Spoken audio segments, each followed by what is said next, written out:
আমরা সেই বিচারহীনতার সংস্কৃতিকে ভেঙে নতুন করে এক নতুন বাংলাদেশ গড়ার প্রত্যয়ে জুলাই তৈরি করেছিলাম। আমরা এই বিচারহীনতার সংস্কৃতিকে কবর দেওয়ার জন্য আবু সাইদ মুগ্ধরা রক্ত দিয়েছিল, ওয়াসিমরা রক্ত দিয়েছিল, কিন্তু আমরা দেখতে পাই এই ইন্টারিম গভর্নমেন্ট বর্তমানে সেই একই রকম বিচারহীনতার সংস্কৃতির যে কন্টিনিউয়েশন সেটি বজায় রেখেছে।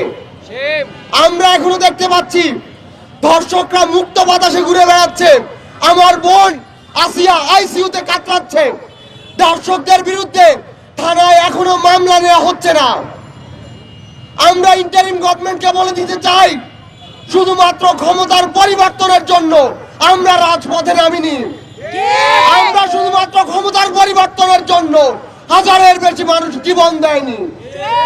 আপনারা যদি মনে করেন জুলাই একবার আসে তাহলে আপনারা ভুল করছেন।